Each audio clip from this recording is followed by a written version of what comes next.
Episode 3, the $64,000 question. This is Bobby O'Rourke. Answered the $16,000 question. She's back to tell us whether she'll take her 16 or leave it and try for 32,000 on her march to the $64,000 question. And last week, jet pilot on Sherlock Holmes, Captain Thomas O'Rourke, answered the $16,000 question. Tonight, he's back to tell us whether he'll take his 16 or leave it and try for $32,000 on his march to the $64,000 question. Revlon, the greatest name in cosmetics, presents the 1, 2, 4, 8, 16, 32, 64. Yes, the $64,000 question. If it's the finest of its kind in cosmetics, it's by Revlon. And later on in our show, we promise you an exciting new Revlon shade preview of the look that rocks the Riviera. And now, the star of our show, where knowledge is king and the reward king size, Hal March.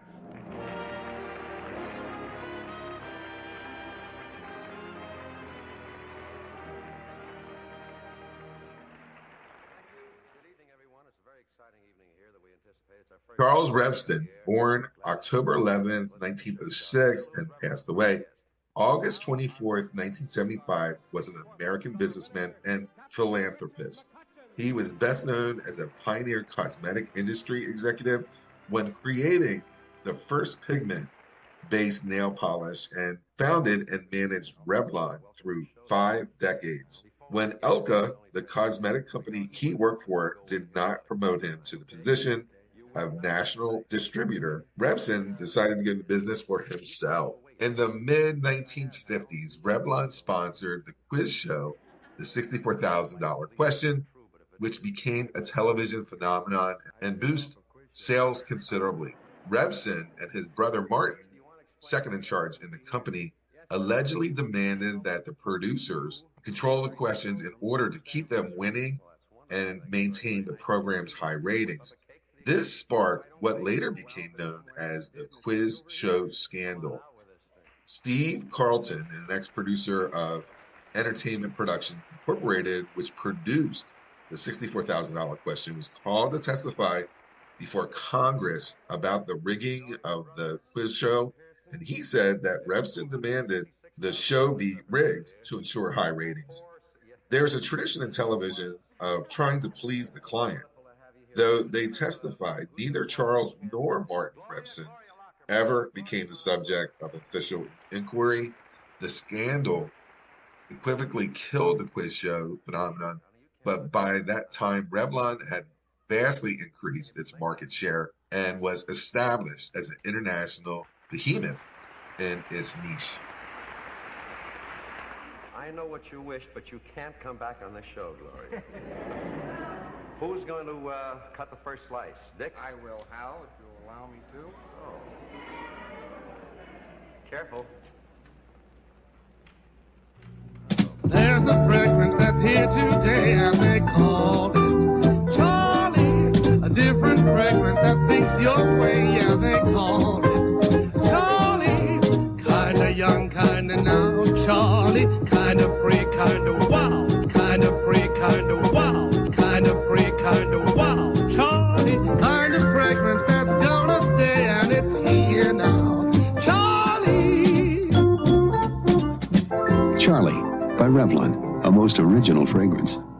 So I brought you on the show because I want to learn about this word woke. I feel like it's being used as a pejorative by Florida Governor Ron DeSantis, and then locally here, conservative leader Pierre Poilievre, always talking about the woke mobs. Yes. But this word does come from somewhere and means something. So can you help fill me in? Yeah.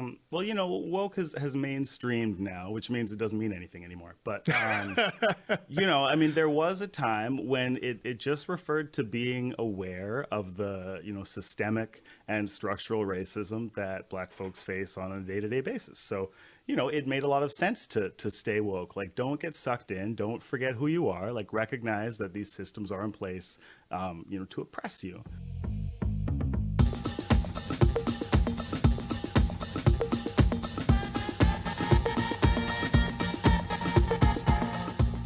Welcome to Something Came from Baltimore. Something Came from Baltimore is a jazz, blues, and R&B podcast and radio show. And it's normally not about Baltimore. Today, we are ready for episode 3 of 14 of Kinda Free, Kinda Wow, a conversation with Laurie Greene. Laurie Greene is Associate Professor of Anthropology at Stockton University in New Jersey, where she has taught since 1986. She is the founder and chair of the LGBTQ, the Youth Safe Space Initiative at Stockton University, and an advocate for local LGBTQ community.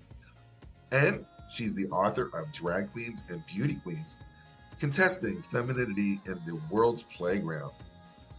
You can binge this series. It's called Kinda Free, Kinda Wow, and that link is also in the show notes. Music is by D-Light from the 1990 amazing album World Click. Songs are by Bobby Short. Let's get back into the conversation.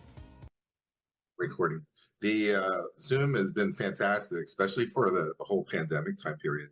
Oh my God, yeah. My whole life is transformed now by Zoom. It's totally different since Zoom, right? Yeah, I do a lot of my interviewing on this, like my interviewing for work that I never used to do. I now can do it remotely sometimes like this if I have to. So it's sort of cool. You don't even have to be at work most of the time. I mean, a lot of people have realized that we've created a whole new vibe that you don't even need to be at work. No, that's a problem now. Nobody wants to go to work, including me. Yeah, it's a problem, but it identifies that, maybe we don't need to work 40 hours a week. Maybe we could be really strong and put in 6 hours and get done. I mean, I think when you go to work, you realize, okay, well, I have an hour to talk to this person, and then I'm going to go over here, and then we're going to go in a meeting that doesn't go anywhere. So it kind of identifies the quality of what needs to be done, Yeah, it's an interesting tool. I mean, I think of all the technologies that are out there, I think this one's the best in terms of, we talk about technologies like being able to connect people, and, I think some of them are problematic, like Facebook and some of the others. But this one, you really do get to interact with people a little bit more deeply than if you're just on the telephone, let's say. Yeah. I have a friend, John Song-Sang Warren. So he's like, oh my God, I'm going to have to take off. Like I said, well, I'm normally off Thursdays and Fridays. And I said, he goes, well, I'm going to have to take off one day and come down and see you. I said, could we just Zoom? Like, could we just Zoom? But, what's the sense of like doing all that now? Yeah. And it's a way to keep, I've reconnected, especially over the pandemic, because we had nothing to do. I reconnected with visually, and communicatively with so many of my friends that live in other parts of the world and other parts of the country, because we're all sitting around, twiddling our fingers, and we're like, hey, let's get together and have a drink or play a board game online or something. It's pretty cool to remake those connections that way. That's what I wanted to talk about more or less today. It's something I haven't really unpacked with anyone yet, but I've started to talk to people about the pandemic and how like crazy it is. And now we've kind of passed that threshold and we just kind of move on with our life. But just looking back at it, like I lived in Atlantic City. I lived in Summers Point, actually, when I was told that, the pandemic started, and we were told that it could be a couple of weeks, could be a month or so, and we'll be back to normal. And, there had to be a day that I had to go to Walmart for, food. And it would be the first time that I was, around people. And by then the buzz of like, I don't know if I internalized it, but the energy level of people freaked out was really, really high. You had to wait in line to go to Walmart. You were really focused on that 6-foot space, which is impossible to do. And then there was these outbursts, like all of a sudden someone would be screaming, your mask is not on, or cover your mouth, or no, your nose is showing, or I know the first guy had like almost a hazmat suit on, and he had the mask on, but then he had this thing like over his face with the windshield wipers, like to cut, like it was weird. And I was like, this was going to Walmart. Yeah, it was pretty dystopian. That it really did feel like something surreal for a while.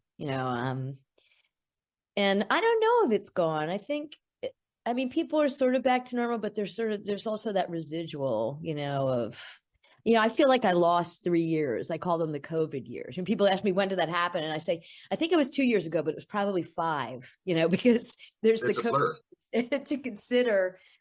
And, it was an interesting, like all things that pull you out of the normal, it was an interesting experience. We go about our lives, we don't really think about things. And then something like this happens and we're forced to think about the things we do every day.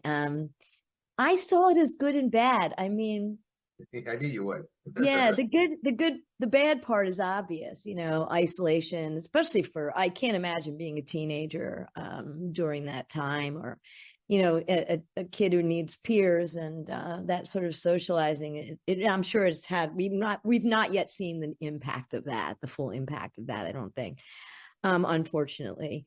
But the other side of it for me was it was sort of like slowing down your life in a way that you can sort of look at what your priorities are. And for me, it was a chance to work on things I hadn't had time to work on. I was stuck in my house. My colleague, Edward Clark, and I had been writing a book for 30 years that we never finished because we're in 2 different continents. And, we just never got around to it. We had like hundreds of pages of stuff that was never going anywhere. And we sat down every day on Zoom for 2 or 3 hours every single day. We were religious. And in 6 months, we knocked out the book using almost none of the notes that we had taken over the last so many years. And other things got accomplished like that, just because for me, I was trying to fill my time productively. I went to art school after high school, and I've stopped doing that. I started drawing again and writing poetry again. And I even got 2 poems published during that time. And I'm not a poet, it was like fun or therapeutic for me to sort of write my feelings down. So it was sort of, again, we already said I sort of like being alone. So that part didn't bother me as much as it might have some other people. And I do feel for those people that, were alone and didn't want to be and had no way of connecting. But for me, it was a nice time to do some introspection and see what was important. And because it was a negative event, which could be potentially life-threatening, I mean, we didn't know where it was going. I think it really helped make you prioritize the things you wanted to focus on in your life. At least it did for me. And I still think it has. I still see the impact of that. I'm also on the plus side for a couple reasons. Like I said, okay, well, if I don't have a job now. My job is to take care of my health. And I started walking 5 miles and it was religious, on a daily basis. And what the beauty is that in Summers Point area, you're going over beautiful bridges and with waterways and beaches. And it's just so beautiful to look at. So it's not like a drudgery where I was punished in any way. I had beauty every single day. And then I decided to, not eat from a store and just go like with healthy foods. And so I never went into a ShopRite during that time period. And I just went into, fruits and vegetable stands and got what I got and ate what was available. Completely like changed the way I felt and also I was losing weight. It was great. I was also editing this really mammoth thing that I never did before, which is the Beatles Come To America. So I was sitting with Brooke Halpin. He lived during the Beatles time period, and he's written, I don't know, 5 or 6 books. He has one of his books is now going to be a movie and about the Beatles, and he is like, all knowing, and I bumped into him. So we decided to do every single US album. So then the mammoth task was to edit it, which I realized is harder than it felt. It was 26 episodes, nightmare. And we were doing it by the phone. We didn't have Zoom then. So his phone would crack, like it was like every 10 seconds. So I had to edit out all these cracking noises, and it was just a nightmare. In a theory, it's a nightmare, but it's done now. And I look back at it, it was great. But it was definitely something that kept my mind busy. Yeah, I love I was going to say about the outside stuff. I love how life transformed to the outside. even in the winter. And some of the residuals of that we still enjoy, like everybody has outdoor dining now. And we didn't, shockingly, even though we're a beach town and a resort town, we didn't really have that here in Atlantic City, very much, because people, the tourism is such that they want to keep you inside in the casinos. So it's nice to have outdoor places. I'm already an outdoor person. I live on my bike. I was always a bike commuter. Didn't have a car. So for me, it was just an opportunity to be outside with some of my friends, and bundle up this time in long johns and, ski suits and go riding your bike, because there was really, being outside was the safest place to be with people. So I liked that aspect of it too. And some of that's gone away. People are back in their cars and back in their houses a bit more than they used to be. But I think some of it's still around, people enjoying the outside and being outside with each other more. There was times I walked, I was still interviewing people and I would listen to the albums, but I would walk the Atlantic City boardwalk and there would be no one on the boardwalk, for miles on end, or there'd be a random person. It was a whole, in a normal day, even on a slow day, there you'd see, 100 plus people, and now there's no one. And it was interesting, the whole thing was interesting. My whole thing is like looking at the drama of people interacting, like at random things about people's masks and screaming and really creating a scene. Like we couldn't get along together. They just started screaming about, oh my God, your nose is showing, or what. I wanted to talk to you about, is that considered mental health issues, or that they weren't handling it well? Or, because what they did was they startled every single person around them.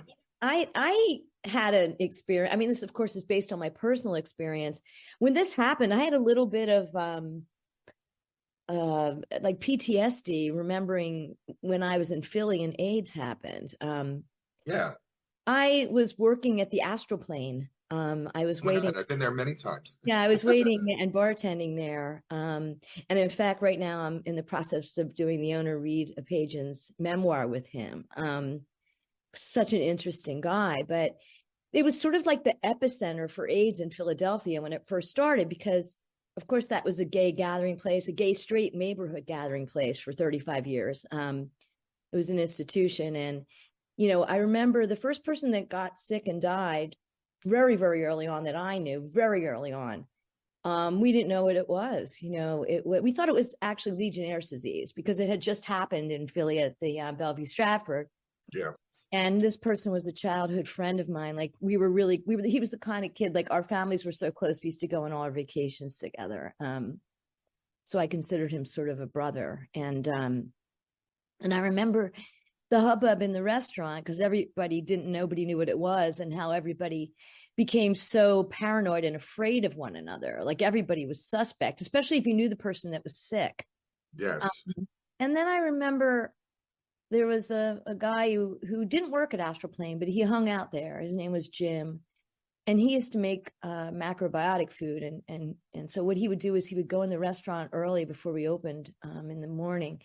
And he would make, like, I don't know how many, but let's say 100 clamshells of this macrobiotic food. And people who were sick would line up outside before we opened, and he would give out this food for free because he thought it would make everybody better. But it was just this weird, again, dystopian moment, where people started distrusting each other and just disappearing. Like if you got sick, people disappear because they didn't want to be ostracized as well as get sick and die, and so they just sort of disappeared. And if you tried to contact them, sometimes they didn't contact you. But sort of some of the outbursts and ways people turned on each other reminded me of that. And it actually frightened me. I remember feeling that being one of the very negative aspects for me of COVID, was that I saw this happening again in some ways, or feared it would happen again in some ways, that we'd have these people who were like outcasted because they were sick, or we consider them carriers or potential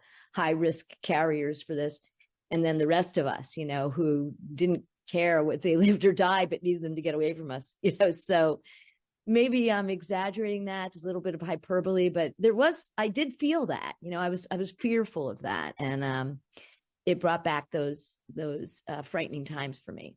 That's interesting. One, I may have met you before an astral plane, because that was a constant stop. I was mid 90s in there. So I don't know, like early 90s to mid 90s. 90s, I was gone. I'm not gone. I mean, I would come and work occasionally on Christmas or parents. Yeah, but really for me, it was the 80s, the early 80s, late 70s, early 80s, and then later when I came back to Philly in the late 80s, early 90s. So, yeah, it was quite a place. Very, very much missed. I remember, so I agree with you with the PTSD thing. That AIDS thing we don't talk about either. And for the people who are still around that lived kind of through I lived through the tail end of AIDS, of the epidemic and the anxiety of it all. It was a daily life or death scenario. And for some people, it really was. I mean, you can watch people just die right in front of you. I mean, I lost, I don't know how many people. I was commenting with one of my friends that we went to funerals more than we went out at night during the week, to a bar at one point. And, we went to more funerals every week than going out. And it was an interesting time in the gay community because, there's often some tension between men and women in the gay community. And at that time, it was both the worst of times and the best of times.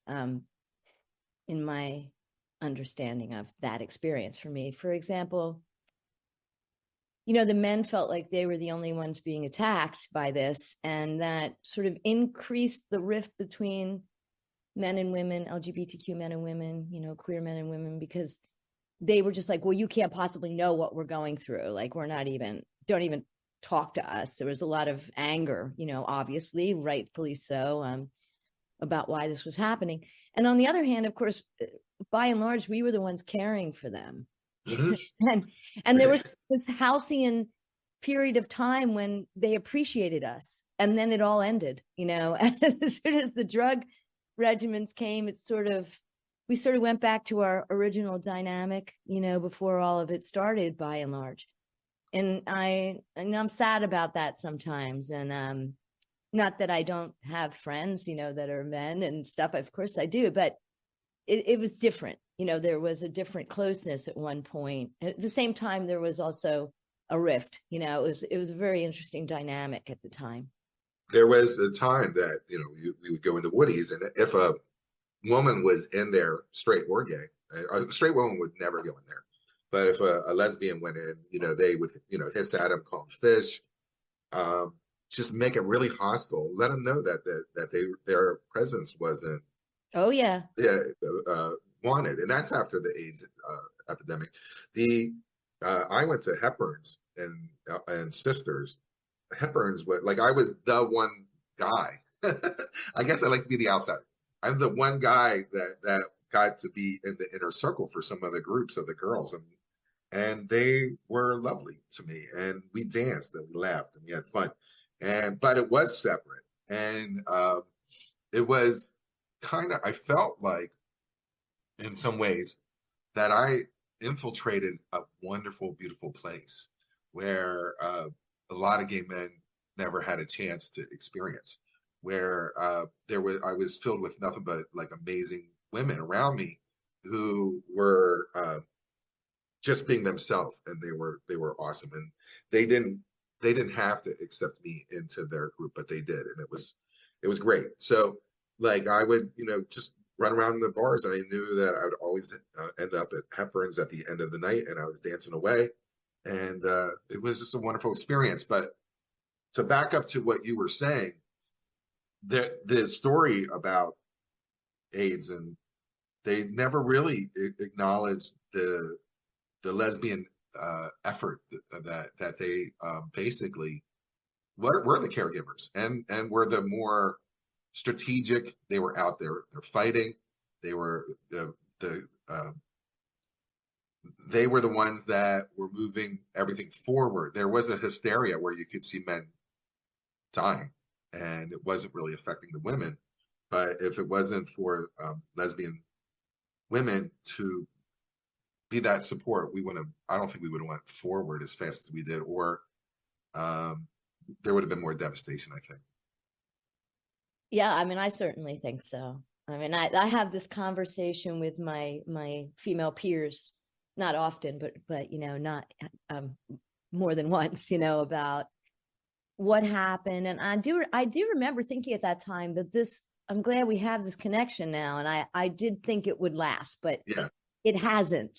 It has, just like COVID, a lot of things have gone back to the normal. There is a new normal. And I do think the younger generations are men and women are more integrated within the queer community. At least I hope they are.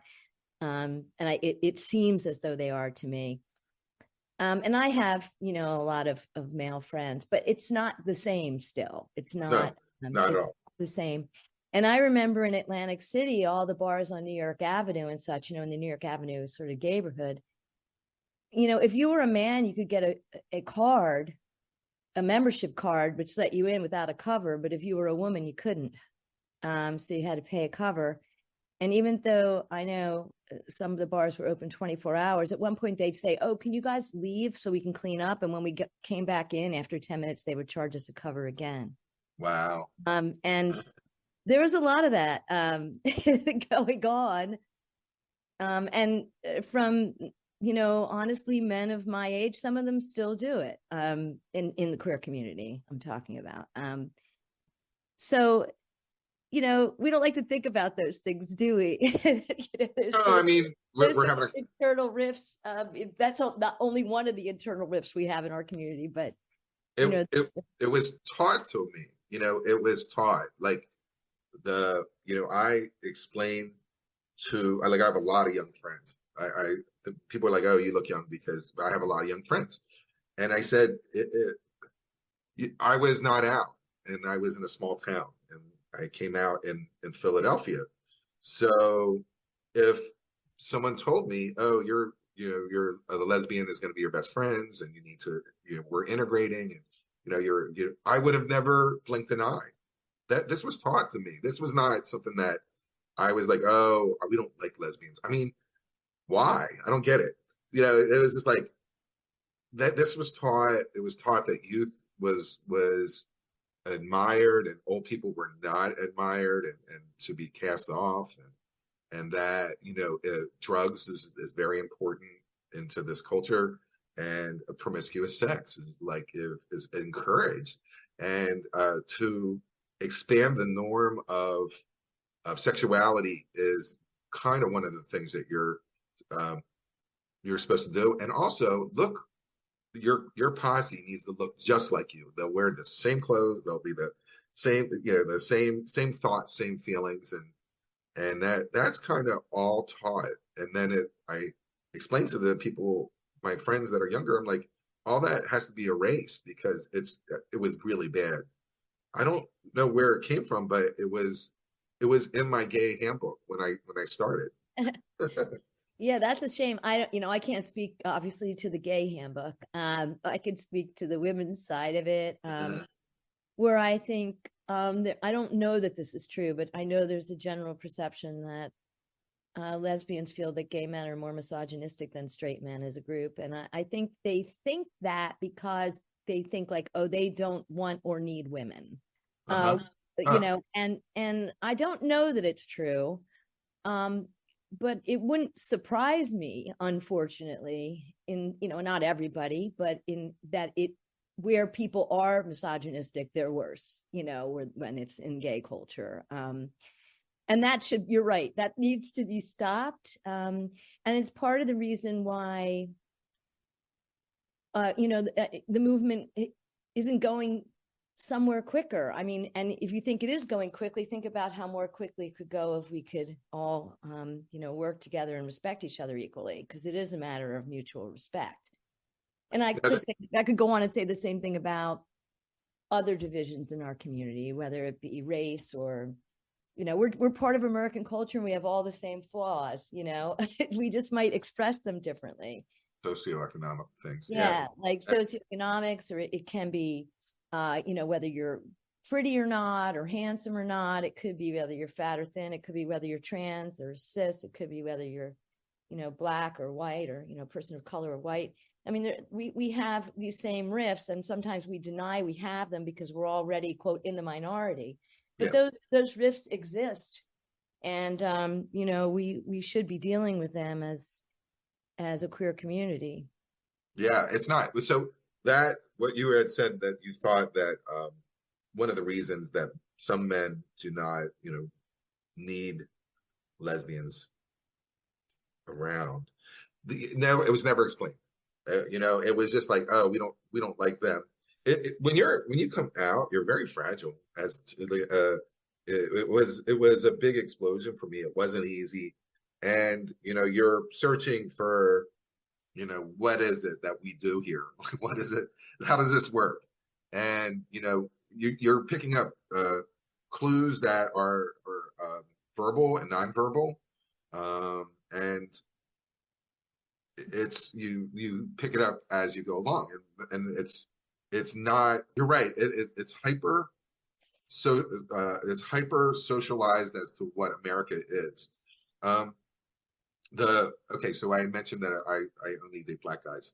I got kicked out of a car when I was with a group of 4 white guys who were I thought were my friends, and I said, "Oh, this guy's hot," and he was a black guy, and they looked at me and said, "Well, they said the N-word," and they said I was a dinge queen, and that I had to, and they kicked me out of the car.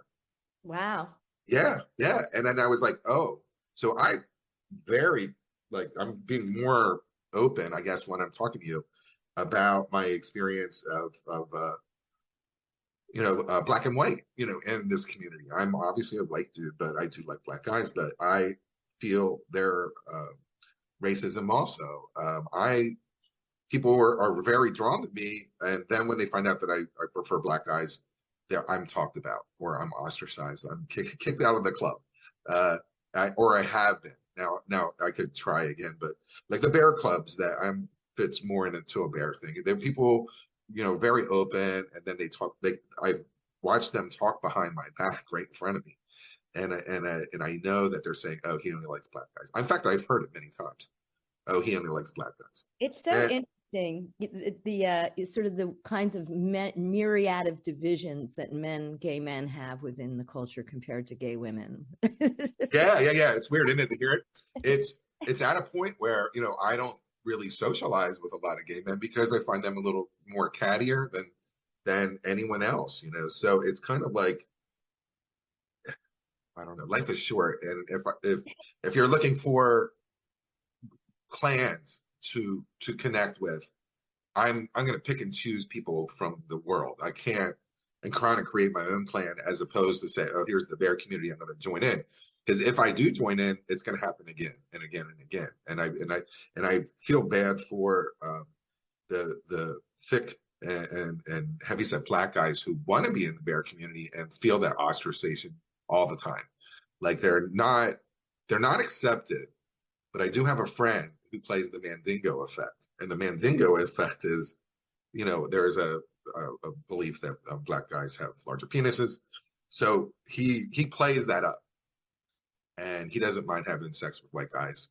And so there's a lot of white guys, like on the DL, will say that they have problems with black guys, but then you text them and hook up with Al. So Al knows a lot of people who are racist on the outside and friendly, under the sheets. Well, that speaks to the kind of work we still have to do, the men's kind of work we still have to do in our community, and it is disappointing, but it's the kind of thing, and I'm glad you're talking about it, Tom, because it's the kind of thing that nothing can be done about it until we're willing to talk about it, and there's some of that. We have our own things in the lesbian community, or just the queer women's community, I'll call it, because not everybody's lesbian. There's a lot of bisexual women, and we don't make those necessarily make those same very strict distinctions amongst women. But there are women who, if you've got children, they don't want anything to do with you because, you've been with a man, or if you've or if you're bisexual, they're sort of question if you know who you are, because they don't believe in bisexuality. It's just like you want to have both worlds, or it's a way station between straight and gay. You just don't know who you are yet. Or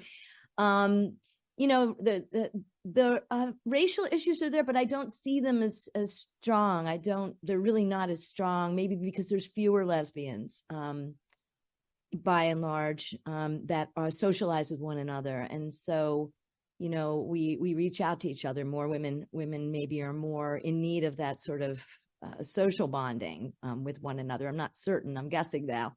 But I think it's so interesting. Like, I once looked at the categories for men, and it's like it's grown. Now there's like subcategories of categories of categories, and it's like it's so I don't quite know what all the rules are, but it's very complicated.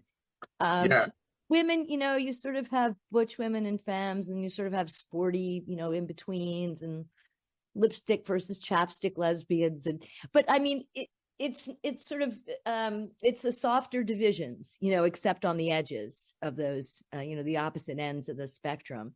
And but then there's still some of that there. There's all these assumptions people make about you based on how you present yourself, I think, in the gay community. Your physical presentation. Yeah, there is definitely a financial like a look, and people will size you up by what you look like, how you're dressing, or if you seem to have any kind of additional income that you're able to travel or whatever. Like there's I'm saying that incorrectly, but there is definitely a financial component, and it's funny, but they're locked away. So I kind of see myself as a common man. Those people who are more affluent do not interact with someone who's the common man. They're doing they're in their own subset. So yeah, and I'm not sure that's so different from the straight world. Yeah, you're right. No, you're right. You're right. I mean, I think women marry up, but besides that, I think people stay within their their zip code. Classes. Yeah, their zip code and their class structure, and there's a tendency to do that. But I don't know that I don't see that so much with the queer women. I don't see that financial division. I think I see the opposite a lot, and it always surprises me that I see women of very different educational backgrounds together as partners, women of very different financial means together. I see a lot more of that amongst gay women than I do amongst my heterosexual friends who are partnered. So I think, but I do think there's something about there being fewer, or our perception that there's fewer of us, and so we make our choices for different reasons if we desire to be partnered. I just read an article. I believe there's only 5 women's nightclubs anymore in America. In the country, yes. Yeah, 5 bars. That's insane. It is insane. That's where I know it went away, but it'd be fun if it could come back. You know what I'm saying? Like, okay, that was the past. But boy, was that past great. So wouldn't it be fun to have like, I don't know, like they used to do like nights, like it would be lesbian night on Wednesdays, and like hoedown on Thursdays. And so it was different, and the clientele would change. But a full girl bar is dynamite. Like I'm totally supportive. I wish I had the cash. I would create one right now. Yeah, it's interesting. I mean, it's not just women's bars. Of course, men's bars have also disappeared, gay bars in general, but women's at a much faster rate. I know there's a lot of theories about why, because we've been trying to open up a gay bar in Atlantic City for about 7 years, ever since the demise of New York Avenue, basically. Part of it is, of course, people complain that it's the apps. People don't have to go to a bar anymore to meet people, right? They can go on Grindr or whatever they're going on to find hookups or longer term relationships if they desire that. and they don't need to go to a bar, which is where we used to meet people. You know, Yeah. that's how you knew somebody was gay, because they were at a gay bar. You just assumed it. And but that's, even at gay bars, that's not the case anymore, because there's so many straight, at least for women, because Yeah. there's so many straight women in gay bars that if I go into a gay bar, I don't know if that woman is gay or not. You know, it's just, you don't know. I mean, you do it by looking at them and talking to them, but not just because of their mere presence. I think the other thing is that a lot of women, especially once they're partnered, queer women I'm talking about, they really don't necessarily want to go out to bars. You know, they nest and they enjoy doing other things that aren't about going to bars and socializing, because they're not as likely to be looking for a third or, you know, an extramarital, you know, extra partnered sort of a relationship, which is often why couples that are guys are hanging in bars, you know, because that's much more acceptable for some people in that lifestyle, and not for women so much, at least in my generation, right? So I think all these things, and also women, you know, there were already many fewer women's bars, right? We used to have 3 in Philadelphia. Yeah. My favorite one was Judy's on 4th and Bay. Yeah. Oh my God, it was awesome. Yeah, I mean, that was like the best lipstick bar. Every girl in there was pretty. I mean, in my young experience of it before it closed. And then Sisters, you know, and, you know, they opened Toasted Walnut on Walnut Street. It's ostensibly a lesbian bar, but if you go in there, most of the people there are gay, just like Stacey K's place Stir in Philadelphia. You know, Stacey's from down here. I think she's from Brigantine, like this area. She went to Philly and opened the bar as a lesbian bar. And when you go there, you know, usually if I go to say hi, I'm the only woman. Maybe there's one other at the bar. So, and it has to be that way for them, because men go out more. You know, they need them to keep the business going. You know, I mean, we're gonna stop here and go to the next one. All right, I'll see you in a bit. Bobby Short live at the Carlisle. I can't get started.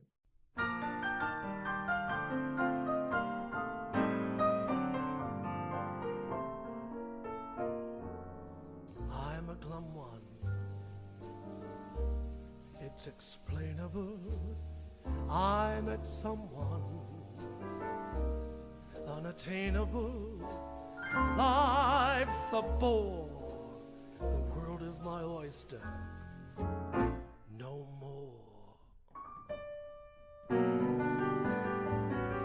All the papers where I led the news with my capers now will spread the news. Superman turns out to be Flash in the pan. I do 100 yards in 10 flat. The Prince of Wales has copied my hat. With kings I've a la carted, but can't get started with you. In 1929, I sold short. In England, I'm presented at court. The Austerbilts I visit, but say, what is it with you? You're so supreme. Lyrics I write of you, dream both day and night of you, scheme just for the sight of you. But what good does it do when J.P. Morgan bows? I just nod. Green Pastures wanted me to play God, but you've got me downhearted. I can't get started with you. when first we met. How you elated me, pet. You devastated me, yet now you've deflated me till you're my Waterloo. I've sold some kisses at a bazaar, and after me they've named a cigar. But lately, how I've smarted, 'cause I can't get started with you.